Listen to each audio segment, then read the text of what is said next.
అంటే బొమ్మల ఆట అని తెలుసు, కథ అని తెలుసు,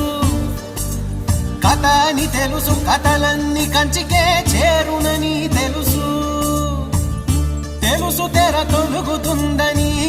తెలుసు తెల్లారుతుందని, తెలుసు ఈ కట్టె పుట్టుకుమంటదని, తెలుసు ఈ మట్టి మట్టిలో కలిసిపోతదని, ఇన్ని తెలిసి ఇరకాటంలో పడిపోతావు ఎందుకని మాయా